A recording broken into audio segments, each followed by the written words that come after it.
Every single morning, millions of us wake up, we take a warm shower, and then without even really thinking about it, we immediately drag this stick of heavy metal directly across our lymph nodes. Right, yeah, right over highly sensitive tissue. Exactly. I mean, we just swipe it on, throw on a shirt, and run out the door.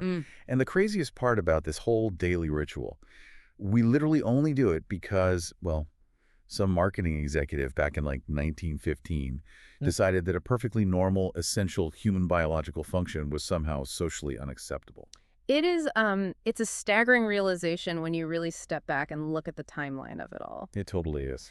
We have collectively adopted this daily chemical application, one that fundamentally alters our biology, and it's largely based on an advertising strategy that's over a century old. Wow. Well, welcome to the deep dive. If you're joining us today, you are likely someone who actually pays attention to what you put into your body, right? You read food labels, you try to stay active, and you want the bottom line on health without getting buried under all that wellness jargon. Yeah, we want to keep it grounded. Exactly. So today, we have a really highly specific mission. We are unpacking a fascinating set of data and research that was discussed in episode 160 of Gary Brecka's Ultimate Human Show.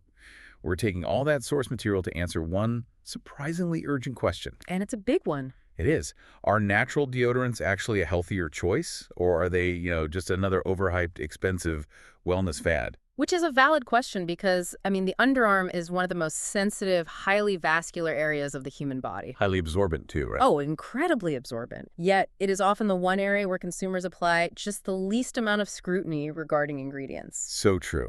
Let's reframe what we are actually doing in the bathroom mirror every morning.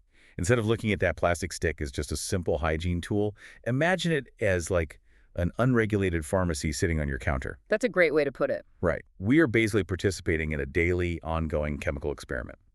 And the components of this experiment were developed decades ago in industrial labs to solve manufacturing problems, not biological ones. And that historical context is really the skeleton key here. It unlocks why these products contain the ingredients they do. Back in the mid-20th century, there was this massive explosion of rapid chemical innovations. Just a total boom in synthetics. Exactly. Companies were combining all these synthetic compounds to achieve very specific commercial goals. Stopping moisture completely, extending a product's shelf life for years, creating these super potent artificial scents. And I'm guessing the government watchdogs weren't exactly keeping pace. Not at all. Regulatory oversight was incredibly slow to react, so we essentially inherited this chemical formula by default, driven entirely by commerce, long before we even had the technology to understand the long-term biological consequences. Right. But before we get into the actual chemicals in this unregulated pharmacy, and we do have a pretty heavy list to get through today, we really have to establish how we even got here.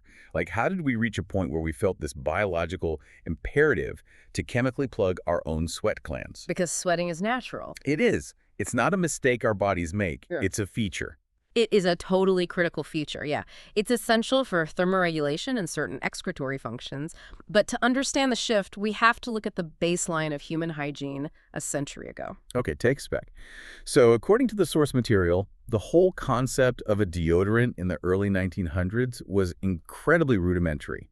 The primary product available back then was just a basic zinc cream. Wait, zinc? Like the stuff we put on babies for diaper rash, that's pretty benign, right? Very benign. Extremely safe. The goal of those early zinc creams was really just mild odor control. It did not stop perspiration at all. It just kind of masked it. Well, it simply provided a mild antibacterial environment to keep the odor somewhat manageable. But as the 20th century progressed, societal expectations regarding hygiene and public appearance began this massive shift. Right, the roaring 20s, urbanization, all that. Exactly, and the cosmetic industry saw a huge opportunity here. They introduced a radical new approach, which was using aluminum salts. Specifically, aluminum chloride, according to the breakdown in our sources. Right. Yes, aluminum chloride.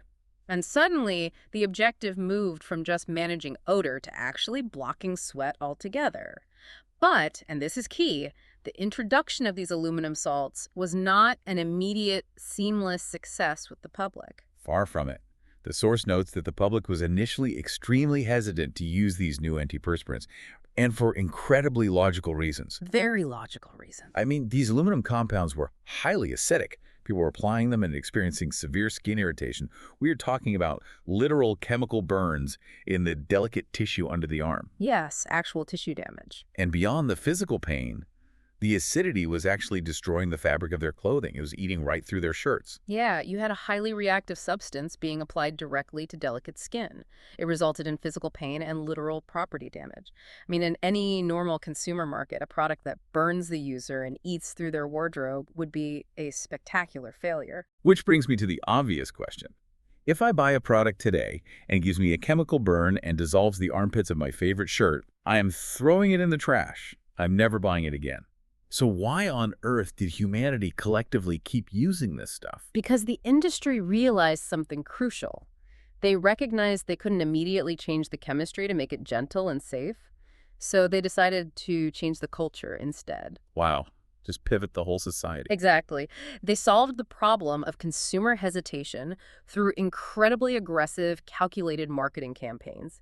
Because to sell a product with such obvious negative physical side effects, you have to manufacture a fear that completely outweighs the discomfort. Right. They had to make the social penalty of sweating seem worse than the physical pain of a literal chemical burn. Precisely. They successfully normalized the idea of the quote-unquote sweat-free armpit. Through this sustained marketing, they took perspiration, which again is a vital biological mechanism, and they transformed it into a severe social taboo. It's wild to think about. They convinced the public, initially focusing heavily on women before eventually expanding to men, that any visible sign of sweat under the arms was a mark of poor hygiene and just outright social failure. They manufactured a social necessity out of thin air. That's exactly what they did. That is just profound. For you listening right now, just think about the sheer power of that persuasion. Think about how deeply ingrained this habit is in your morning routine today. We are putting up with a century of questionable chemistry simply because an advertising executive realized that shame is a better motivator than comfort. It's a textbook example of commercial interests overriding biological sense. And because that marketing was so overwhelmingly successful at instilling that shame, well, aluminum just became the unquestioned gold standard for the entire antiperspirant industry. It got locked in as the baseline ingredient. Okay, so the marketing worked. Aluminum won the war against sweat. But let's talk about the physiological reality of what happens when that metal actually wins. What is aluminum doing when we roll it onto our skin? Because it doesn't just act like a sponge soaking up water, does it? No, not at all. The mechanism is entirely physical and surprisingly forceful at a microscopic level. Aluminum compounds are utilized in these products to literally plug the sweat glands. Like a cork. Yeah, exactly.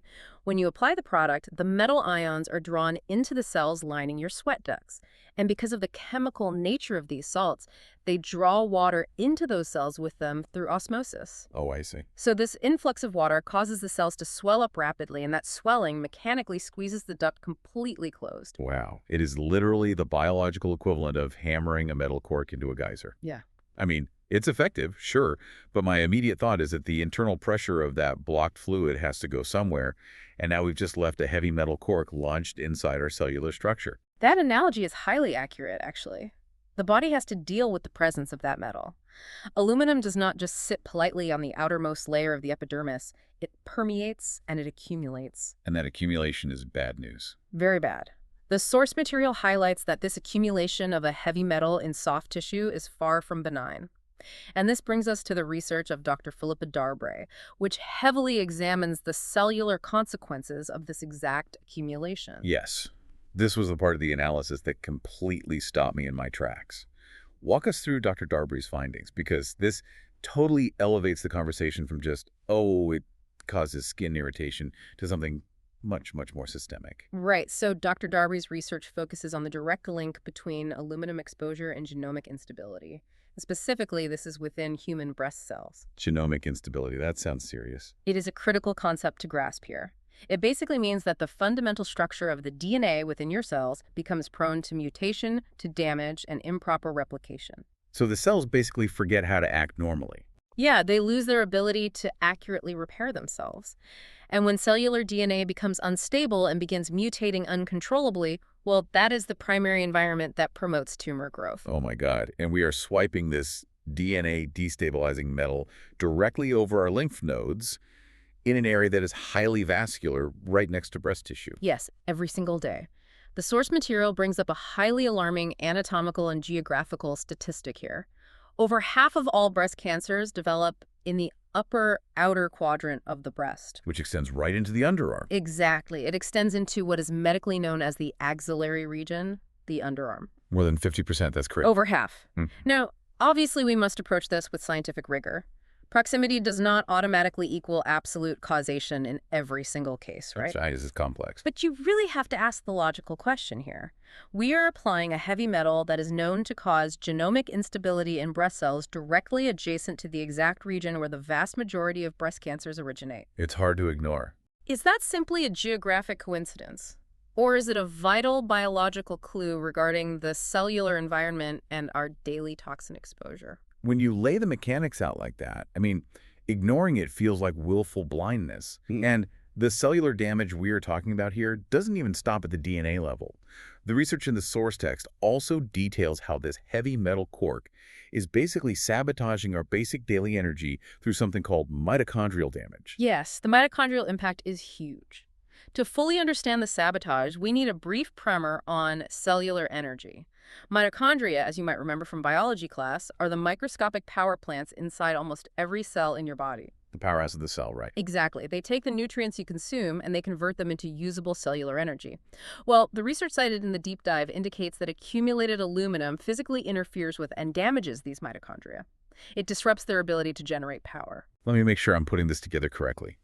We are applying a cosmetic product to temporarily stop a wet spot on our shirt. And the physiological trade-off is that we are actively destroying the power grids inside our own cells. That is the biological reality of the trade-off, yes. And when your cells lose their ability to produce energy efficiently, you experience a cascade of systemic fallout. At the cellular level, this dysfunction creates massive amounts of oxidative stress. Oxidative stress, that's like rust. Perfect analogy. You can think of it as biological rusting. It damages proteins, lipids, and it further degrades the DNA we were just talking about. But on a macro level, the level the listener actually feels on a random Tuesday afternoon, this cellular energy crisis manifests as pervasive, unexplained fatigue. That is a massive connection to make. If you are listening to this right now and you struggle with waking up exhausted, where you hit that brutal wall of brain fog at like 2 p.m. every day, you might be blaming your diet or your sleep hygiene or your stress levels. Which are all factors, of course. Right. But this data suggests a direct, measurable line between the heavy metal you roll under your arm and the systemic fatigue you feel in your body and brain. It really highlights how deeply interconnected our biological systems are. The underarm is not an isolated cosmetic canvas. It is a highly permeable gateway. Everything goes right in. Yes, substances absorb there, enter the bloodstream, they circulate systemically, and they can even cross the blood-brain barrier. The fact that an underarm application can contribute to cognitive decline and neurological fatigue demonstrates the severe risk of introducing accumulating heavy metals into the human system. Okay, so the aluminum is the heavy metal cork. It physically swells the cells, it blocks the sweat, it destabilizes our DNA, and it rusts our cellular power plants. But an antiperspirant isn't just a raw piece of metal, right? No, there are dozens of other ingredients. Exactly. To manufacture these sticks by the millions, ship them across the globe, and ensure they can sit on a hot pharmacy shelf for 5 years without rotting, the mid-20th century industry had to introduce a whole new wave of synthetic chemicals into the formula. Which brings us to the era of preservation. As mass production really scaled up, the cosmetic industry needed absolute shelf stability. And they found their highly profitable solution in a class of synthetic chemicals known as parabens. Parabens. It feels like every bottle of lotion or shampoo proudly slaps paraben-free on its label these days.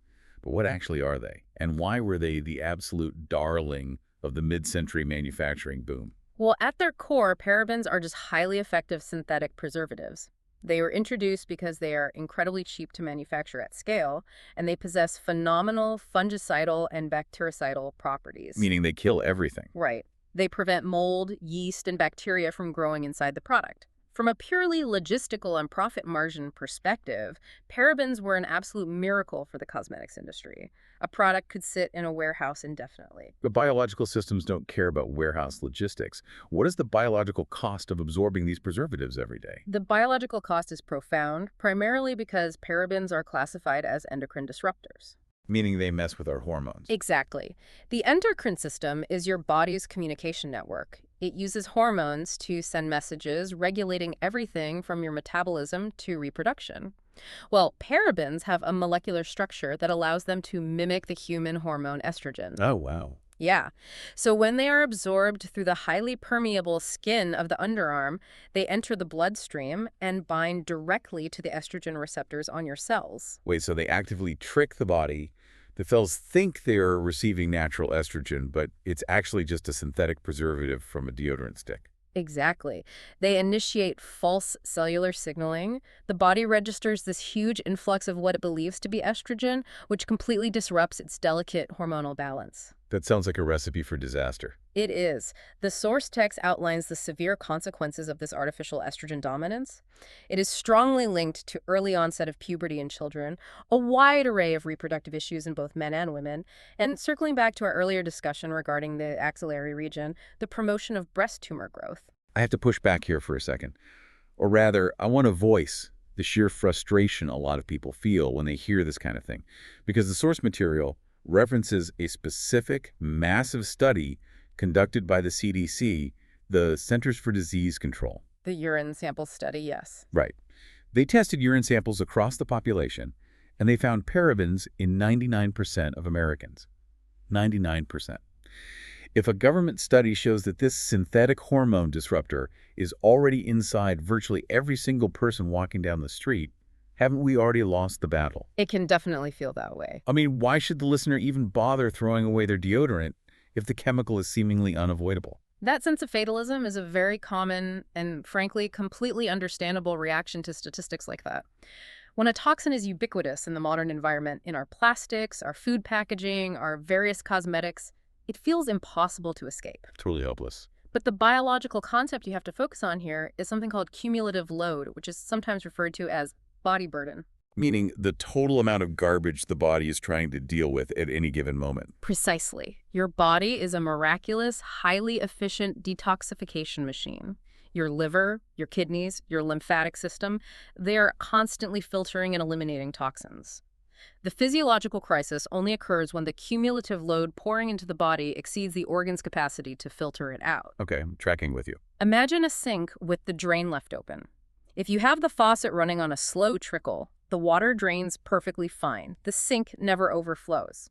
But if you turn that faucet on full blast and simultaneously dump a massive bucket of water into the basin, the drain is overwhelmed, the sink overflows, and you have severe water damage. I love that analogy. So applying a paraben-laden stick directly over our lymph nodes every single morning is the equivalent of dumping that extra bucket of water into the sink. It is a massive, concentrated daily dose.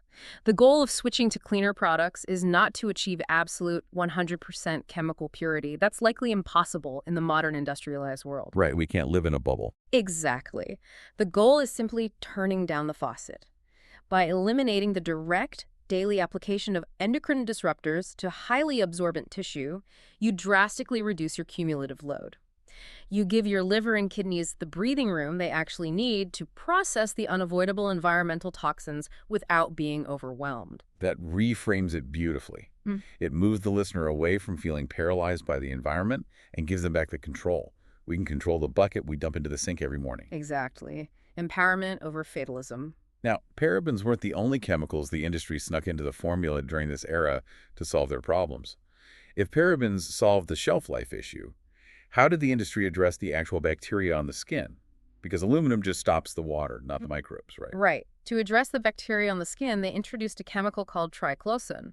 And the history of triclosan is a perfect example of a chemical being radically repurposed with severe unintended consequences. Right, where'd it come from?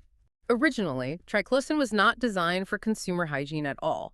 It was developed as a heavy-duty, hospital-grade antibacterial agent. It was intended to sterilize surgical environments and medical equipment. Let me wrap my head around that. A chemical designed to sterilize operating rooms was deliberately placed into daily hygiene products meant for, like, teenagers getting ready for high school. How does the industry even justify that leap? The justification was entirely based on marketing the concept of absolute antibacterial eradication to the consumer. The rudimentary logic they presented was basically, Sweat naturally feeds bacteria. The bacteria create body odor when they break down the sweat.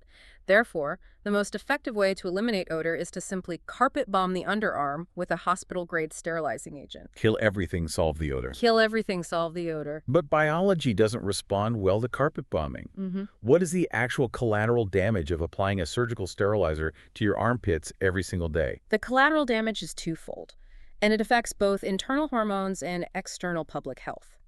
Internal, source text identifies triclosan as another potent endocrine disruptor, but this one specifically targets the thyroid. Regular exposure is explicitly linked to lowered thyroid hormone levels. And the thyroid is basically the master control switch for metabolism, heart rate, and body temperature. If you suppress the thyroid, you drag down the entire metabolic engine of the body. Correct. You introduce profound metabolic sluggishness. But externally, the widespread inclusion of triclosan in consumer deodorants and hand soaps contributed to a massive global public health crisis. Well, let me guess, superbugs. Yes. The accelerated creation of antibiotic-resistant bacteria. Because we were exposing everyday bacteria to low, continuous doses of this sterilizer, essentially training them to mutate, adapt, and survive it. We created superbugs just to avoid body odor. Yeah, we essentially applied selective evolutionary pressure right on our own skin microbiomes. And this leads to perhaps the most glaring regulatory irony we uncovered in the source material. Oh, this part drove me crazy. The FDA eventually reviewed the overwhelming data regarding the dangers of triclosan. They officially recognized the hormonal disruption and the severe risk of antibiotic resistance, and they banned triclosan from consumer hand soaps. They ruled it was too dangerous to wash your hands with for 30 seconds before rinsing it down the drain. Wait, they banned it from soap that you immediately wash off. But it's still in deodorant. Yes. Because of convoluted regulatory classifications and how products are legally categorized, whether they're defined strictly as cosmetics or over-the-counter drugs, triclosan is still legally permitted to sneak into certain deodorants. So a chemical deemed too hazardous by the federal government to wash down the sink is perfectly legal to smear onto your underarm and leave there for 24 hours. That is unbelievable. It really highlights the gaps in the system. It proves that simply trusting a product is safe just because it is available for purchase at the local pharmacy is a very dangerous assumption. The burden of protection is entirely on the consumer reading the label. The regulatory framework is reactive, not proactive, which means the consumer absolutely must be the gatekeeper. Okay, let's take inventory of this unregulated pharmacy so far. We have aluminum forcing water back into our cells and destabilizing our DNA. We have parabens tricking our bodies into thinking we have excess estrogen. We have triclosan suppressing our thyroid and breeding superbugs. It's not a list. It is.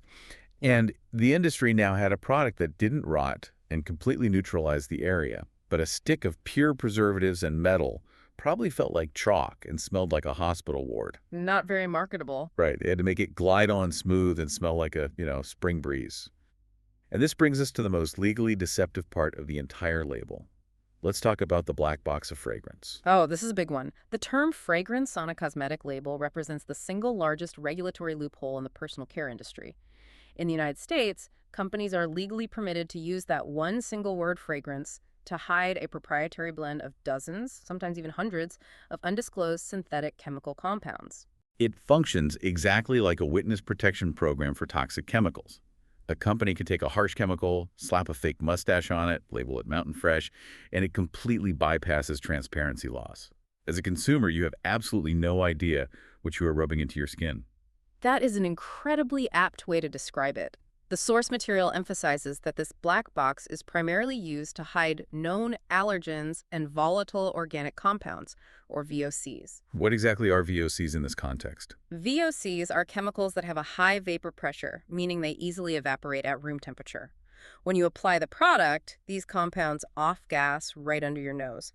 They are directly linked in clinical data to triggering severe migraines, contact dermatitis, and exacerbating or even triggering asthma in users. But because it just says fragrance. Exactly. Because the specific chemical recipe is protected by law as a trade secret, the consumer cannot trace the symptom back to the specific ingredient causing it. It's infuriating. But while the exact recipe is a secret, the source material points out that we do know some of the usual suspects that the industry relies on within that black box. One of the worst offenders are a class of chemicals called phthalates. What is their physical job in the deodorant, and what's the biological cost? So phthalates are primarily utilized as fixatives and film formers. Their physical job is to make scents linger. Natural scents, like essential oils, dissipate relatively quickly as they interact with body heat and air.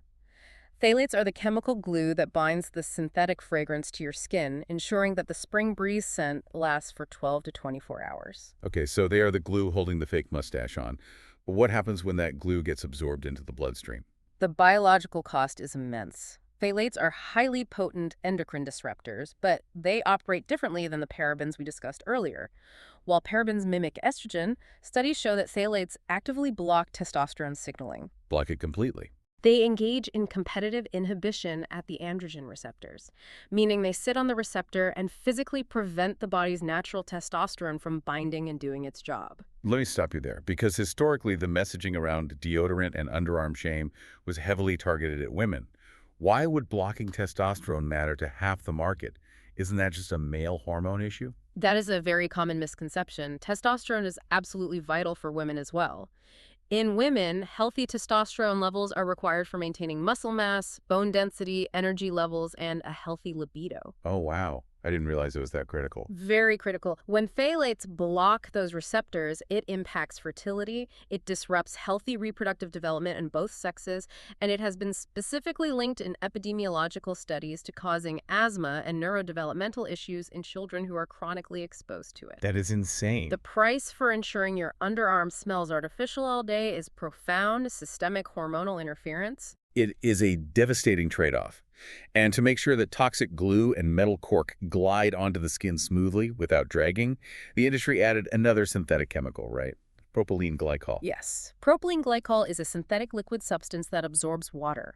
But it is important for the consumer to understand its origin. It is derived directly from petroleum refinement. Wait, like motor oil petroleum? Yes, the petroleum industry. Its primary function in stick deodorants is to act as a humectant and provide that slick, smooth application feel. It essentially prevents the stick from crumbling. So on top of everything else, we are rubbing a petroleum derivative on some of our most sensitive skin just so the stick doesn't drag against the hair. Exactly. And the localized consequence of repeated exposure to this petroleum derivative is significant contact dermatitis and skin irritation. Ironically, this irritation often drives consumers to seek out even more soothing chemical lotions to fix the problem the deodorant caused in the first place. A vicious cycle. But more importantly, systemically, propylene glycol places a constant low-grade stress on the liver and kidneys.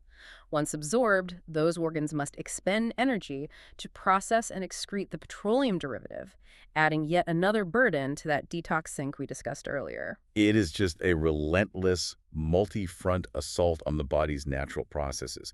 Now, I know some listeners are probably thinking, well, I don't use a solid stick. I use a dry aerosol spray or maybe a powder, so I'm avoiding all those heavy waxes and glues. Yeah. But the source material has some incredibly grim news about the unique hazards of those alternative formats. Let's talk about the inhalation risks associated with silicas, talcs, and aerosols. Yeah, changing the format of the product, unfortunately, just changes the vehicle of the toxicity. If you use moisture-absorbing powders like silica or talc, you are dealing with incredibly fine particulates. When applied, a portion of that powder inevitably becomes airborne right near your breathing zone. You breathe it right in. Yes. Inhalation of these microparticles carries severe risks of chronic lung irritation and fibrosis. And with talc, there is a much darker historical risk attached to it, right? Yes. Talc carries a very well-documented historical risk of asbestos contamination. In the earth, talc deposits and asbestos veins naturally form in close geological proximity. Mining pure talc without capturing microscopic asbestos fibers has proven historically very difficult for the industry. So it sneaks in? Exactly. The source material notes that chronic exposure to these specific particulates has been linked in numerous studies to increased cancer risks, particularly respiratory issues and ovarian cancers when used systemically. And what about the aerosol sprays? The ones that promise this invisible, perfectly dry finish instantly. Aerosols introduce complex chemical propellants to force the liquid product out of the pressurized can and atomize it. Many conventional brands utilize hydrocarbon propellants like butane or isobutane. Butane, like a lighter fluid. Yes, and the deep dive source material points out a critical contamination issue here. Butane sourcing is frequently linked to trace contamination with benzene. Benzene is bad news. Benzene is not just a suspected carcinogen. It is classified as a Group 1 known human carcinogen. It is highly toxic to the bone marrow and linked to leukemia. We have seen massive, highly publicized recalls in recent years of brands that consumers implicitly trust, specifically because benzene contamination was discovered in their aerosol deodorant lines. It is absolutely terrifying that a known carcinogen can just piggyback its way into an aerosol can like that. And the complexity of those sprays leads to another hidden danger.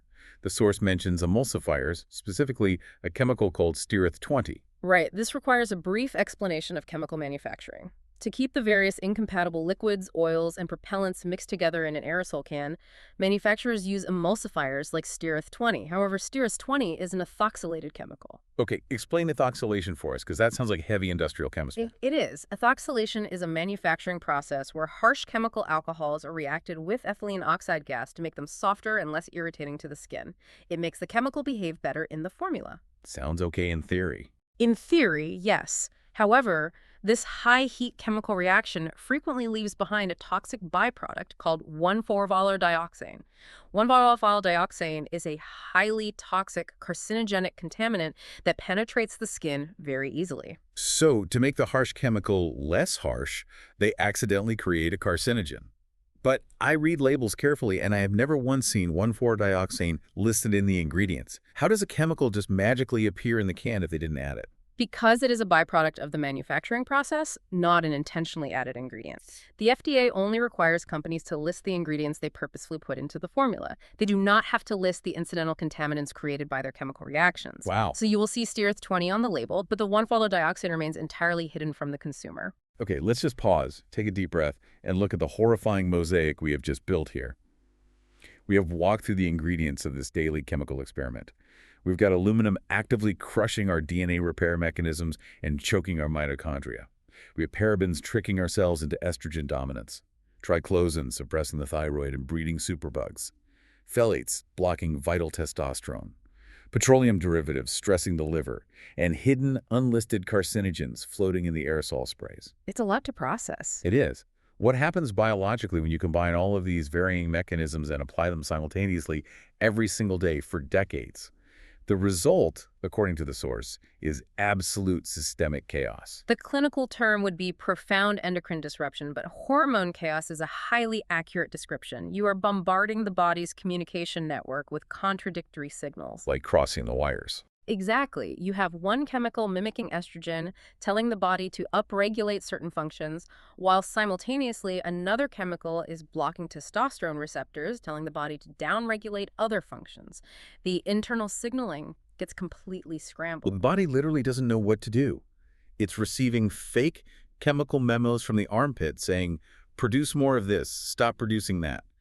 And the actual biological systems, metabolism, reproduction, cellular energy, just break down under the confusion. Exactly right. The source text logically connects this daily, multi-chemical bombardment to a wide array of modern systemic issues that plague populations today, ranging from unexplained stubborn weight gain to severe reproductive health problems and chronic fatigue syndromes. It is the cumulative load of the unregulated pharmacy taking its toll over time. But of all the systemic fallout mentioned in the source material, I think the most mind-bending, ironic part of this entire deep dive is what the industry has done to our bacteria. Let's talk about the microbiome mayhem. This is perhaps the greatest and most tragic irony of the conventional antiperspirant industry. To understand it, we must realize that our skin, particularly the warm, moist environment of the armpit, is covered in a microbiome. It is a delicate, highly balanced ecosystem of billions of bacteria. Right. And not all bacteria are bad. We actually need most of them. Exactly. In a healthy underarm microbiome, you have different strains competing for resources. You have certain strains, like Corynebacteria, which are responsible for producing the distinct, pungent body odor when they metabolize the proteins in your sweat.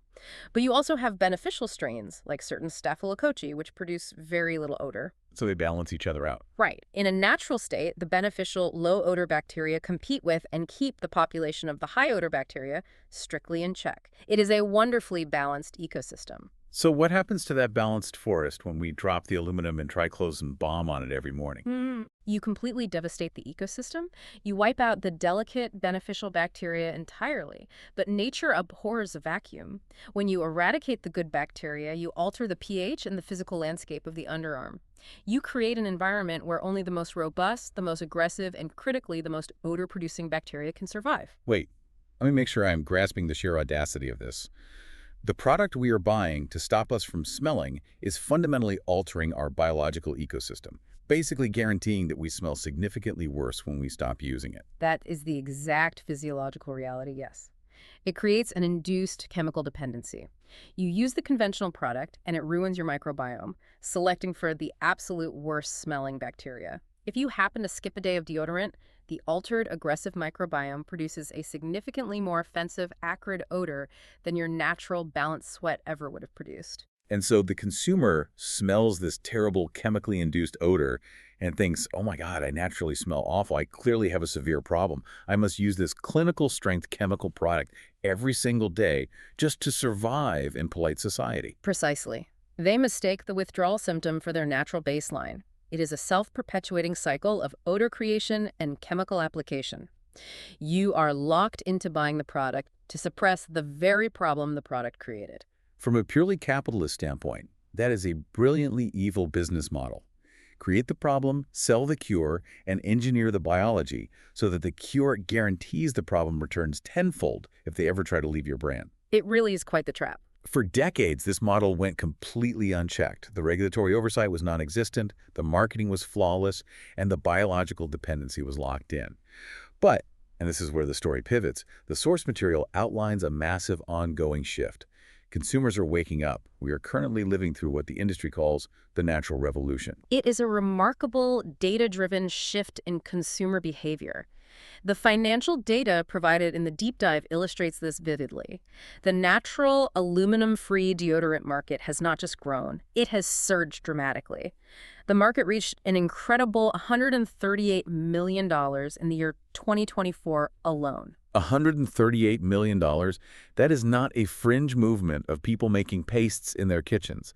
That is a massive mainstream segment of the population stand up and saying, we are done being part of the experiment. We are done with the aluminum corks and the endocrine disruptors. And the source material notes that this specific segment's growth is significantly outpacing the sales growth of conventional chemical-laden deodorants. The momentum has shifted completely, and it is crucial to recognize that this change was not initiated by the massive legacy corporations suddenly developing a conscience or reviewing Dr. Darby's research. Oh, definitely not. No, it was driven entirely by indie disruptors. Let's talk about those disruptors. The source specifically names brands like Native, Schmidt's, and Primally Pure. What did they do differently to shake things up so much? Well, they stepped into a monopolized market and proved a vital scientific and commercial concept. They utilized ingredients like magnesium, arrowroot powder, natural clays, and essential oils. By doing so, they proved that you could use safer, non-toxic, biologically harmonious ingredients and still effectively control moisture and neutralize odor. They broke the spell. They shattered the century-old myth that you absolutely needed a toxic chemical stew and heavy metals to smell fresh in modern society. They proved the emperor had no clothes, or in this case, the pharmacy had no necessity. And what happens in a capitalist system when a plucky independent brand proves a concept and starts stealing millions of dollars in market share from the legacy giants? The massive corporations panic and start writing enormous checks. Which leads to corporate acquiescence. The data shows exactly that happening. Procter & Gamble acquired Native for over $100 million. Unilever bought Schmidt's. If you can't beat them, buy them. Right. The traditional multinational cosmetic giants recognized an unstoppable consumer-led shift towards cleaner products, and they essentially bought their way into the space. You can see the physical evidence of this shift just by walking into a store. The source notes that mainstream retailers like Target are now dedicating entire sections, sometimes whole aisles, just to natural, aluminum-free, paraben-free deodorants. 10 or 15 years ago, if you wanted to avoid aluminum, you had to go to a specialty niche health food store and buy a literal crystal rock. Yeah, the options were very limited. Now, traditional legacy giants like Secret Dove are scrambling to expand their lines to include zero aluminum options right next to their conventional sticks in the grocery store. This is truly the most empowering takeaway of the entire analysis. This natural revolution is not a passing, superficial wellness trend. It is a substantial, lasting market correction driven entirely by informed consumer demand. We did it. We, the public, essentially voted with our wallets. We demanded transparency, we demanded safety, and in doing so, we forced multi-billion-dollar global chemical corporations to change their formulas. It is a profound testament to the power of an educated consumer base refusing to accept a toxic baseline. It is incredibly empowering. It proves that you do not have to wait for the FDA to slowly catch up to the science or close the fragrance loopholes. You can regulate the market yourself by choosing where you spend your money.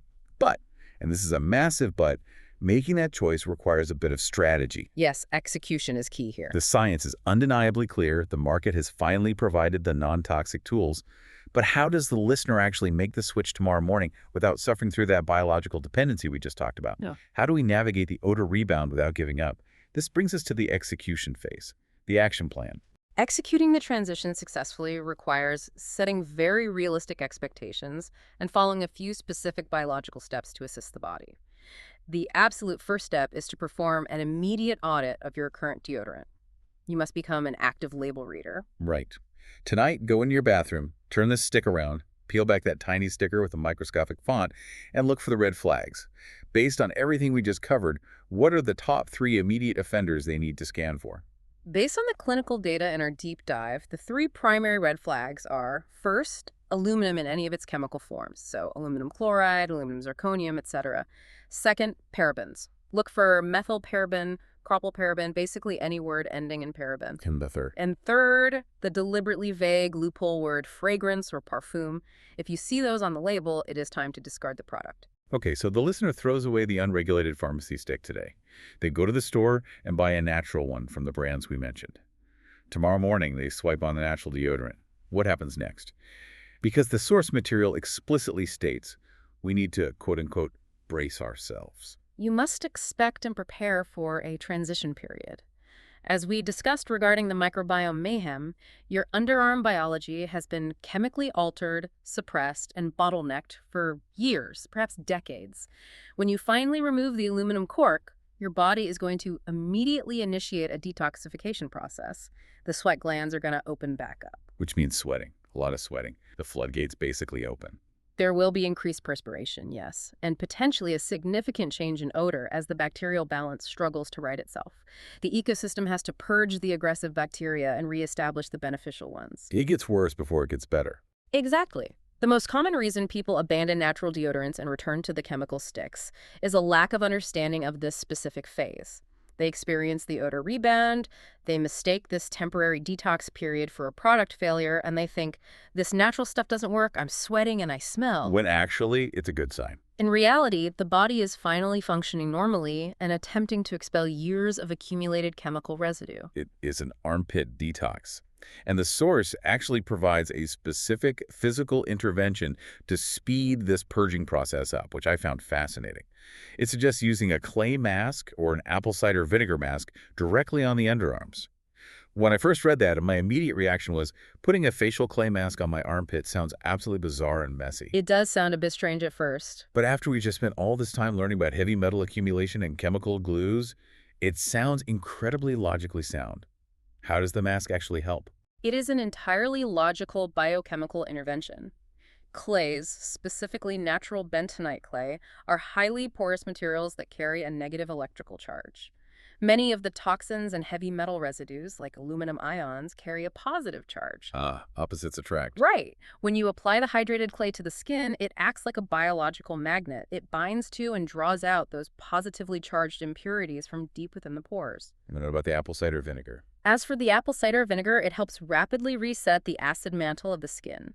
Conventional deodorants often create an alkaline environment where bad bacteria thrive. The vinegar restores the skin's natural slight acidity. That creates a hostile environment for the odor-causing bacteria while allowing the healthy, low-odor microbiome to repopulate safely. It's like power washing the century-old damage before you lay down a fresh coat of paint. Aside from walking around the house with clay under your arms, what other routine daily adjustments does the source recommend during this 2 to 3 week transition? Simple, practical hygiene adjustments to manage the purge. Showering daily to physically wash away the expelled toxins and aggressive bacteria. Wearing highly breathable clothing, opting for natural fibers like cotton, linen, or merino wool, rather than synthetic polyesters that trap moisture and accelerate bacterial growth. Let the skin breathe. Yes. And most importantly, simply reapplying the natural deodorant throughout the day as needed while your body's ecosystem adjusts. It is not a failure of the product to reapply. It is assisting the body during a massive biological shift. And it isn't just about what you were scrubbing on the outside, right? The source material strongly emphasizes a holistic detoxification approach to support the body from the inside out while it processes this backlog of chemicals. Yes, the body's natural internal detoxification pathways, the liver, kidneys, and lymphatic system need substantial support during this transition. The source recommends aggressive, consistent hydration to flush the kidneys. It advises eating a diet rich in leafy greens and cruciferous vegetables to provide the liver with the nutrients it needs to process endocrine disruptors. Got it. Water and veggies. And it recommends exercising regularly to promote natural, healthy perspiration. And if you have access, sweating safely in saunas. Saunas are particularly effective for mobilizing and excreting heavy metals that have been stubbornly stored in fat and soft tissue. It is an all-hands-on-deck approach to emptying that overflowing sink we talked about earlier. And there is one final vital tip from the source for people who have sensitive skin. A lot of natural deodorants rely heavily on baking soda to absorb moisture, but that can actually cause its own set of problems, right? Correct, and this is a crucial distinction for consumers to make. Baking soda, or sodium bicarbonate, is an excellent natural deodorizer, but it's highly alkaline. As we just discussed with the vinegar, human skin is naturally slightly acidic. So the baking soda clashes with the skin. For some individuals with sensitive skin, yes. Daily application of alkaline baking soda can disrupt the skin barrier, causing severe redness, chafing, or dark rashes. If you experience that irritation, do not assume you are allergic to all natural deodorants. Just pivot to a different type. Right. The source specifically advises reading the labels and looking for baking soda-free options. Brands like Schmidt's, Native, and Primally Pure now offer lines that substitute baking soda with gentler ingredients like magnesium hydroxide or arrowroot powder, which are much more harmonious with sensitive skin profiles. The modern market literally has a solution for everything now without having to resort to the toxic pharmacy. So to finally answer the core question we posed at the very beginning of this deep dive, are natural deodorants just a trendy, expensive fad, or are they actually a healthier choice? I think the data speaks for itself. It really does. Based on the cellular science, the historical context, and the sheer volume of endocrine disruptors involved, the answer is unequivocally clear. They are not a fad. They are an absolute biological necessity. Switching your deodorant is a vital, non-negotiable step to empowering your health, freeing your cells from an ongoing heavy metal burden, and reclaiming your well-being from a century-old chemical experiment. It is a deliberate, informed move away from default consumerism and towards conscious, health span-focused living. You are taking back control of your cellular environment. Exactly. We have covered an incredible amount of ground today. From the genomic instability caused by aluminum ions swelling our cells to the hormone-blocking phthalates sabotaging our testosterone, right down to the incredible power of the everyday consumer to force multi-billion-dollar legacy companies to bend to our will and change their chemistry. As we conclude our analysis, I want to leave you with a final thought to mull over as you process all this information. We learned today that a century ago, an entire industry used aggressive, fear-based marketing to convince us that a perfectly natural, healthy bodily function sweating was a profound social taboo. All for profit. They did this solely so they could sell us heavy metal quirks that actively sabotaged our biology.